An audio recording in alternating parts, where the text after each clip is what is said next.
Respecto al Jesús de la historia hay tres visiones radicalmente distintas.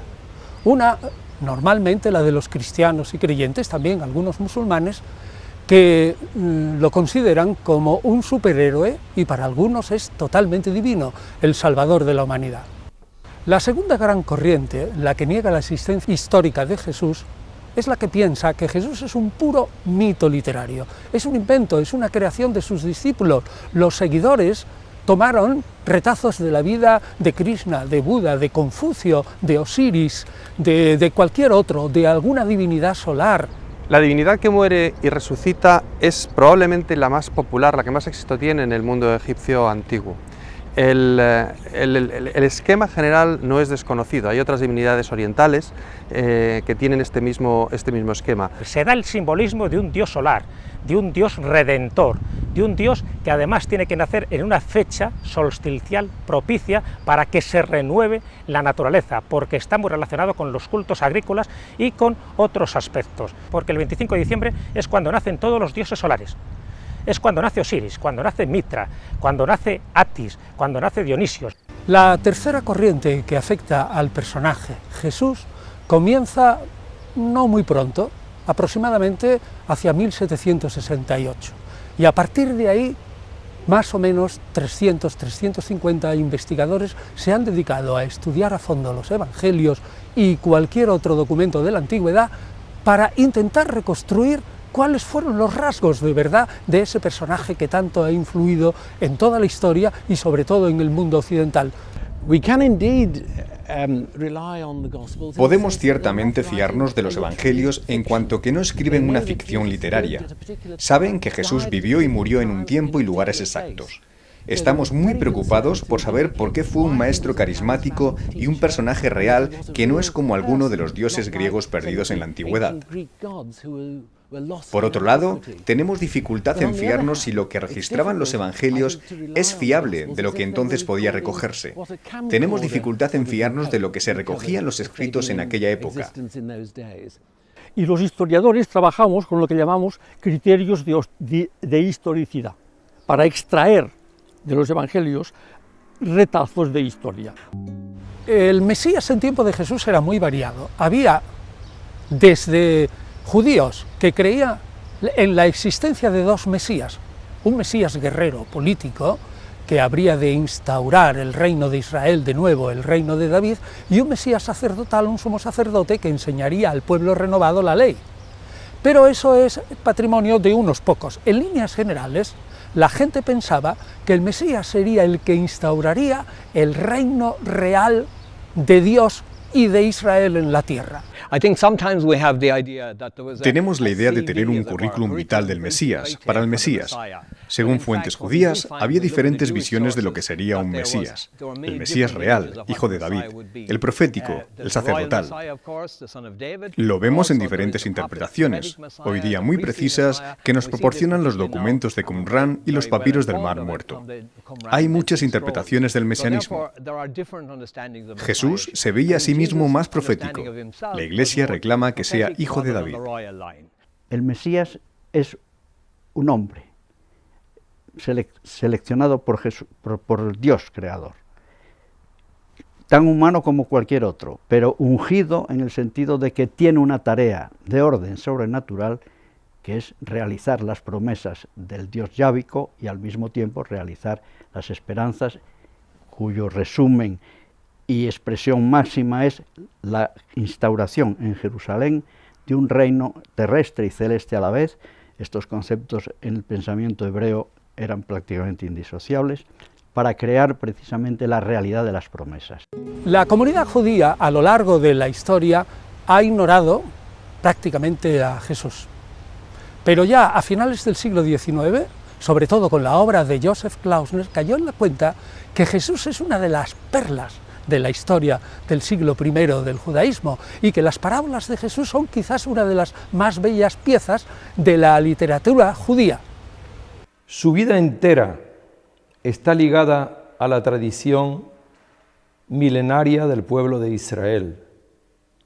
Jesús recibió una educación judía de sus padres y de su entorno. Aprendió y predicó en las sinagogas. En ningún caso se puede afirmar que en las enseñanzas que recibió había nada que contradijera los principios fundamentales y la práctica del judaísmo. Resulta que Jesús fue tan poco importante que no dejó restos arqueológicos ni monedas. Luego solo tenemos textos. ¿Y qué textos tenemos sobre Jesús?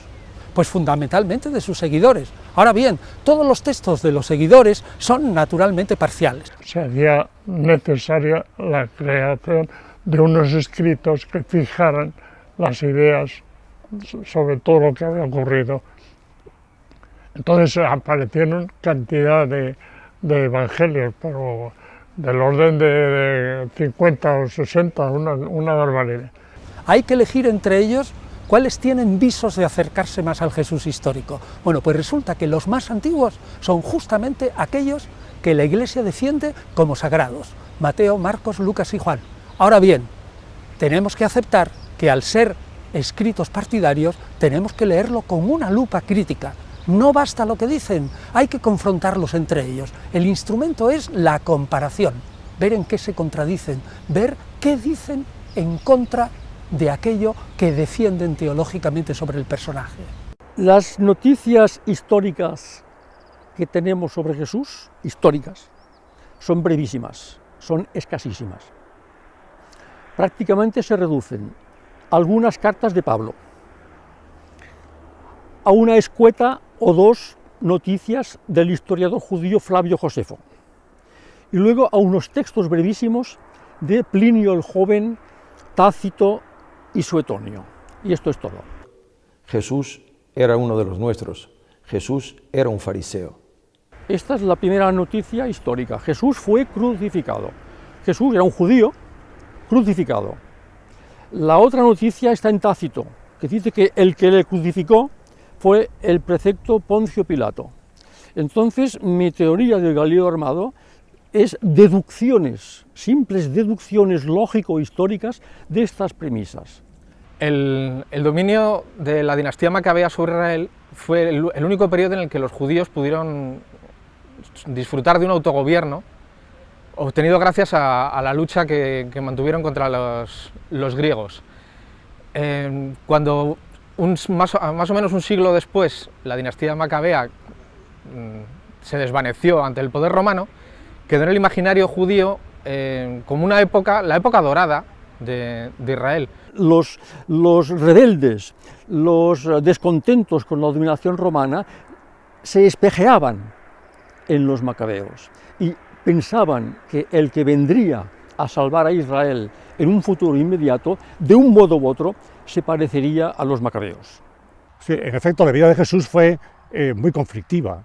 En Galilea promovió unas esperanzas importantes en sectores rurales que le seguían, pero alarmó a los sectores urbanos y herodianos.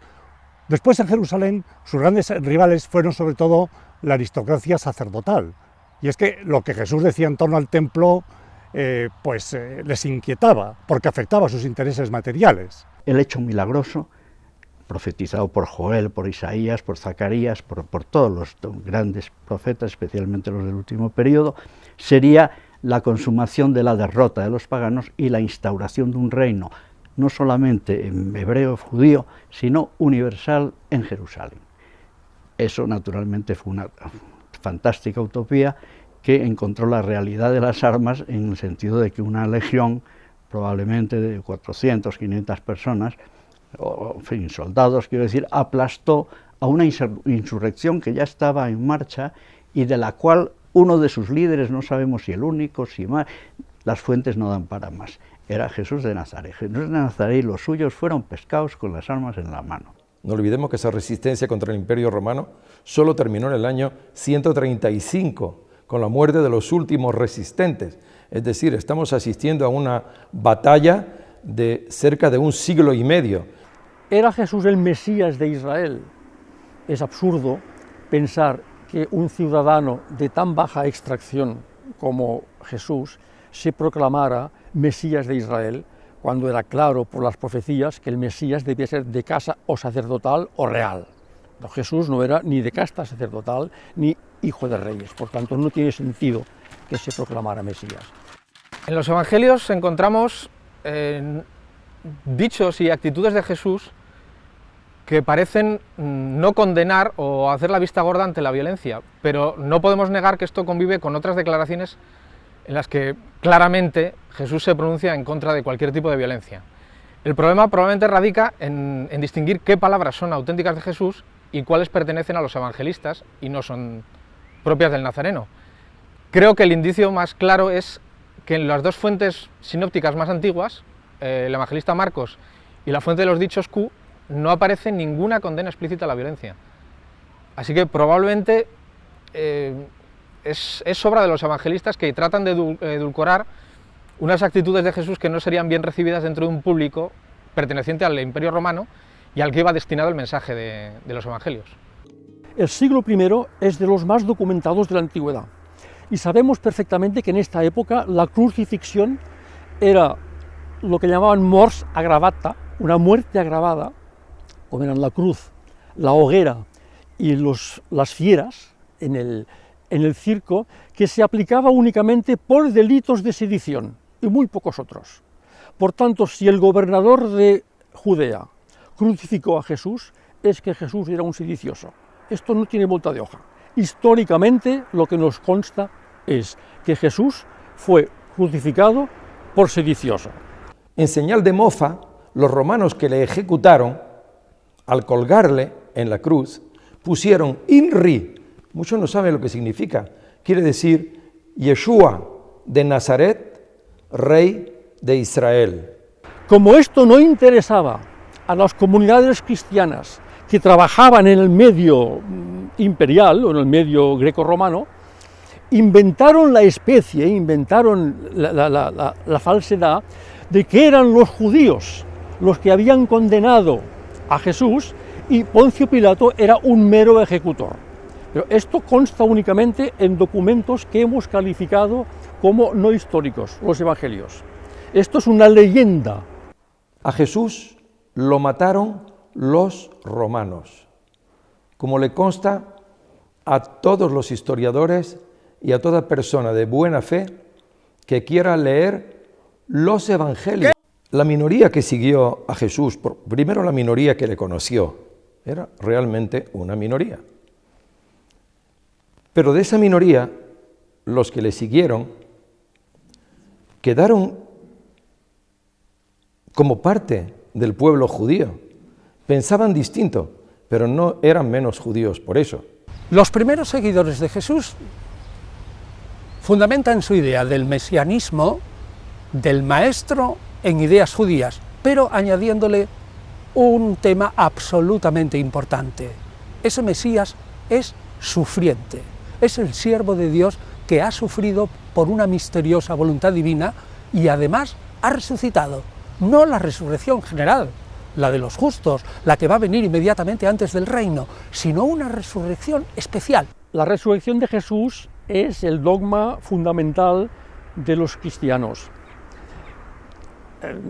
Históricamente, esta creencia no pudo nacer en la misma Jerusalén, porque en la misma Jerusalén era clarísimo que Jesús no estaba allí, después de muerto. Esta creencia surgió, en primer lugar, en el seno de los primeros discípulos de Jesús, de lengua semítica, sus familiares, sus inmediatos discípulos, la creencia de que Jesús seguía vivo, su alma seguía viva, y que Dios le enviaría pronto, a no tardar, para liberar al pueblo de Israel y poner fin a los tiempos. Los musulmanes, creo yo, son más cristianos que los cristianos, porque creen que Jesucristo no fue crucificado. Justo el momento que iban a crucificarle, Dios le ascendió al cielo y todo musulmán está esperando el regreso al universo de nuestro Señor. Así viene el Corán, Jesucristo, que le llaman al Mahdi, el bien guiado. Pablo de Tarso fue una persona, un judío, claro, con una gran formación helenística y por tanto un hombre de una gran cultura y de una gran visión. en contraste con todos los discípulos de Jesús que eran pescadores, seguramente analfabetos o con muy pocas letras. Y entonces este hombre tuvo una gran visión, después del accidente que tuvo con el caballo, tuvo una gran visión y se dio cuenta de que ahí podía establecerse quizá una nueva religión.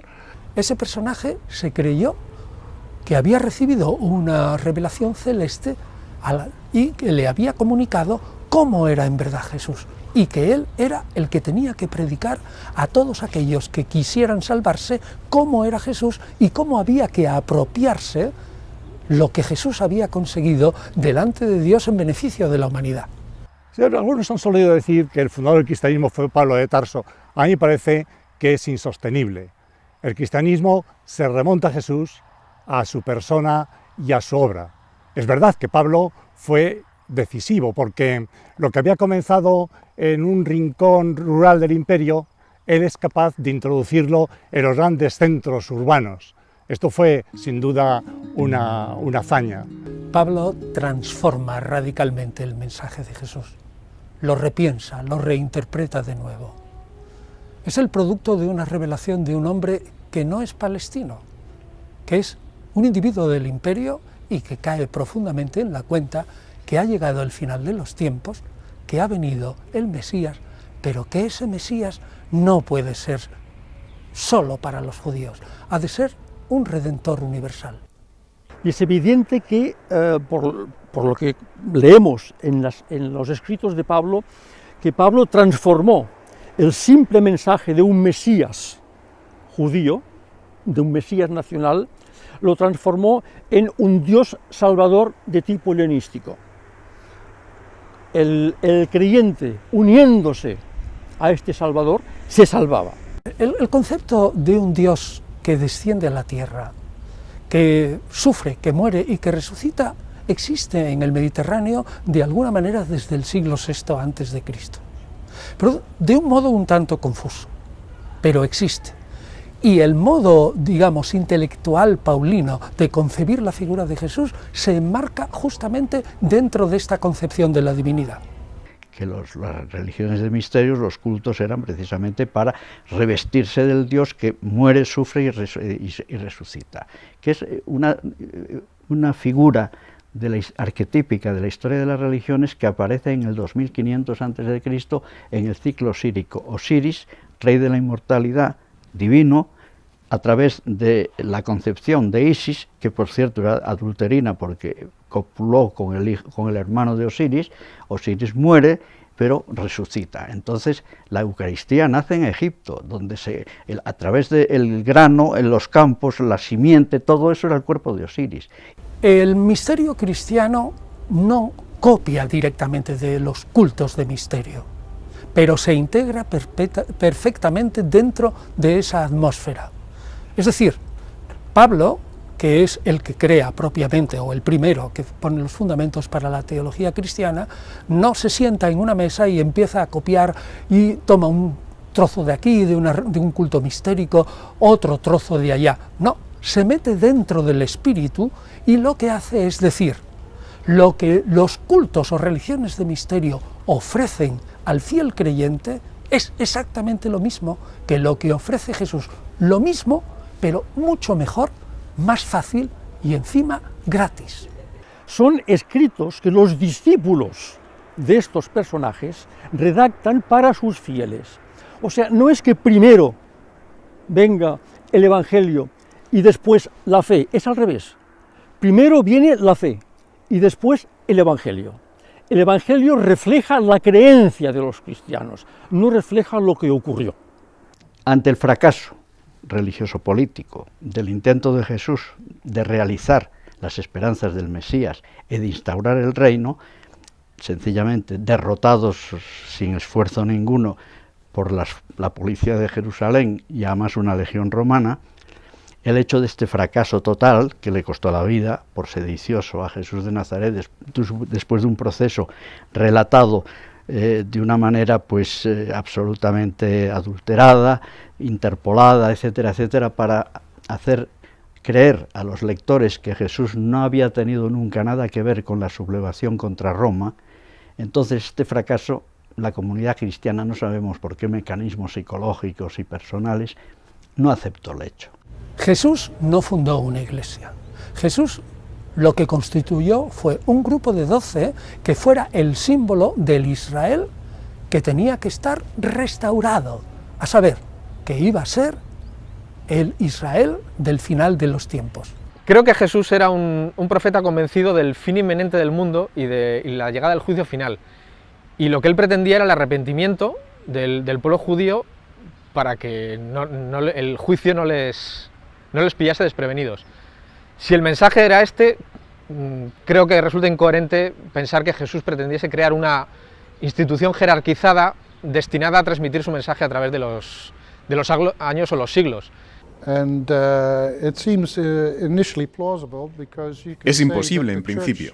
La Iglesia empezó después de Jesús. Su primera enseñanza en el Nuevo Testamento concierne al reino de Dios.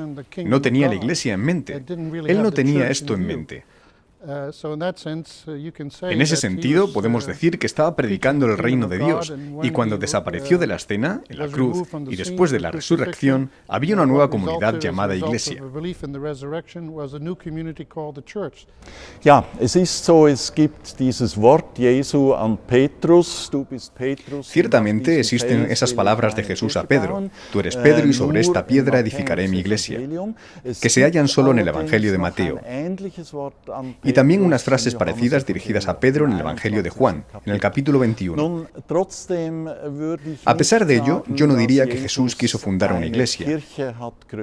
Jesús se había enviado por Dios solo a Israel. Jesús no quería fundar una nueva religión ni una nueva organización aparte o fuera de Israel, sino solo deseaba conducir a Israel hacia Dios.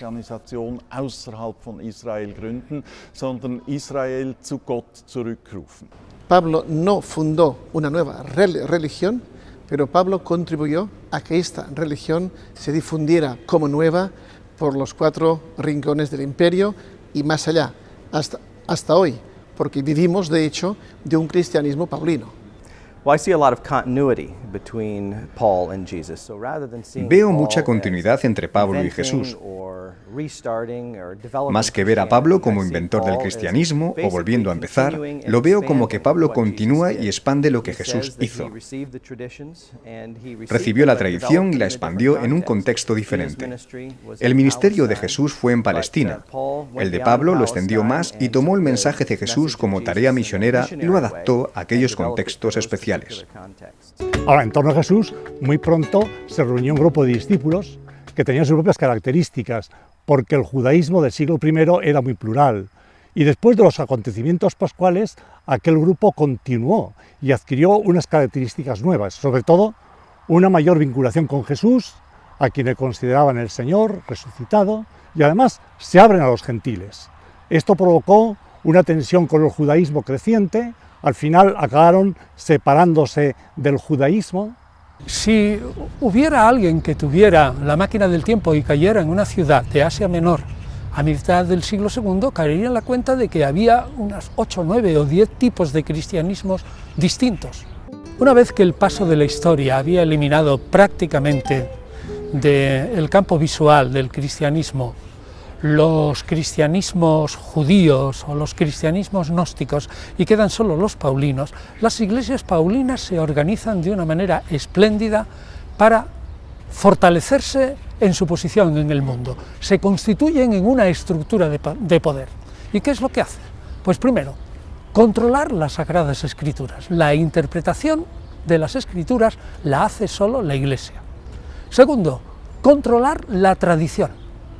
Toda la doctrina cristiana es una tradición, es un depósito, y quienes controlan ese depósito son los jerarcas de la Iglesia. Tercero, controlar esa misma jerarquía. Decir que los jerarcas de la Iglesia solo pueden ser sucesores de los apóstoles o de los obispos primitivos y que han de ser controlados por los obispos anteriores. Y por último, se constituye un canon o lista de libros sagrados que es el Nuevo Testamento, cuya llave e interpretación la tiene la Iglesia también y su jerarquía. Fue muy amplio, pero algunos grupos sí quedaron excluidos. podríamos decir que por la derecha hubo un judaísmo extremo que no se integró en la gran iglesia porque no aceptaban a los gentiles, y por la izquierda pues los grupúsculos gnósticos que se perdieron en especulaciones esotéricas. El canon nos está poniendo de manifiesto que la unidad no significa uniformidad, sino que la unidad pues también va unida al pluralismo, que la fe es única, pero las expresiones conceptuales e institucionales pueden ser muy diversas. La Iglesia Católica actual es un instrumento de poder, es un ejercicio de coacción, prácticamente como todas las sociedades, de sus fieles, y se basa en una serie de fundamentos. El primero es el control férreo de la ideología desde la infancia, a saber, que los niños estén educados en la más estricta ortodoxia desde pequeñitos, control de la familia. Después es el control de la información. A ser posible, los fieles no deben de estar demasiado ilustrados, porque doctores hay en la Iglesia que os sabrán informar. Tercero es un control económico y político de la masa de los fieles, muchas veces de acuerdo con la sociedad civil u otras formando un bloque en contra de esa misma sociedad civil. Y además lo que es terrible es que la religión hoy día está manipulada desde el nacimiento, y eso es la prueba flagrante de que el ser humano por sí solo, y dejando que el desarrollo racional tenga las etapas que corresponden a la especie Homo sapiens, no llevaría nunca hoy día a este espectáculo de la Iglesia Católica. Esto es producto de esa fábrica de nacimientos que constituye el hogar, los primeros pasos, los primeros balbuceos, y luego la imaginería del angelito, de Jesús, de no sé qué, luego la primera enseñanza primaria, la clase maternal. Todo eso, claro, construye ese cerebro. Además está estudiado por todos los sociales, desde Berger hasta los últimos, ¿no? Está en manos de la Iglesia totalmente, prácticamente la enseñanza. Entonces desde pequeños les forman en esa. Después, y eso ha sido fundamental, la Iglesia ha tenido desde el principio un poder extraordinario, sobre todo un poder económico, que luego se ha transformado en poder político. Yo creo que es absolutamente consciente y premeditado la idea que tiene la Iglesia de que es necesario formar a los niños desde su más tierna infancia en la ideología religiosa. Es totalmente premeditado, está fundamentado en muchos estudios, y además yo creo que está totalmente probado de que es la gran eficacia. Cuando esto ya se instala con el poder político como aliado y, por decirlo así, alter ego, pero de lo mismo, se hace un fundido de imperio político e imperio religioso que no se lo salta un torero, y que seguimos en ello, porque la inercia y que te resuelvan todas las cuentas y que te den la posibilidad de tener la inmortalidad sigue siendo tan intensa como el hombre prehistórico que creó el animismo y la dualidad alma-cuerpo. Vamos, imbatible.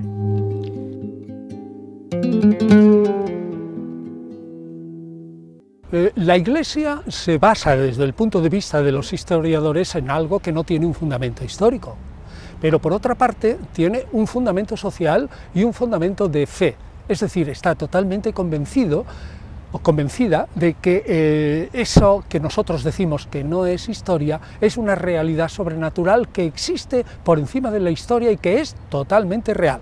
Yo de verdad creo que tienen una ilustración aproximada a la que podemos tener los curiosos no creyentes respecto del hecho religioso. Y yo de verdad no creo que esta gente, que era atinada en sus juicios para las cosas de la tierra, puedan tragarse ese disco. De unos lo sé positivamente, porque algunos ya, incluso no de la curia y tal, que hay gente que te dice, pues yo, no es que la fe, y sobre todo ese resumen que está muy de moda, claro, que es una escapatoria, no, es que la religión es Cristo, Jesús es amor, y nada más, los demás no te...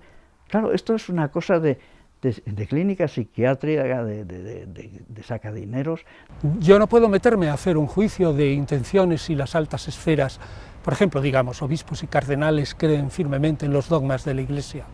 Circulan muchas ideas de gente que ha estado en contacto no solamente con la jerarquía católica, sino con todas las otras confesiones, tanto ortodoxas como protestantes, La idea clara, digo, de que las altas jerarquías no creen en general, sino que solamente utilizan la Iglesia como instrumento para sobrevivir. Yo no lo sé.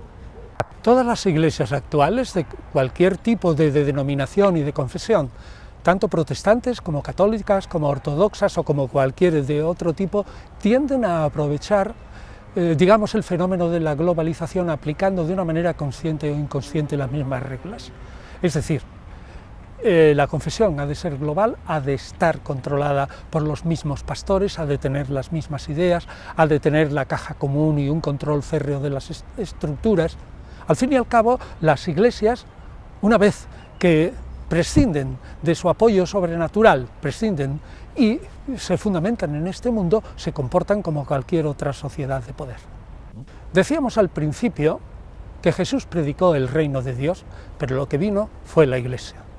La Iglesia actual, en todas sus denominaciones, es realmente la encarnación, dicen ellos, del reino de Dios en la tierra en lo posible. Ciertamente hay muchas cosas que se debe al buen hacer de las iglesias, como son los servicios sociales, pero hay otras muchas que no caminan con el paso de los tiempos y es fácil de prever que o se acomodan de alguna manera en lo que se pueda al espíritu moderno o irán desapareciendo poco a poco.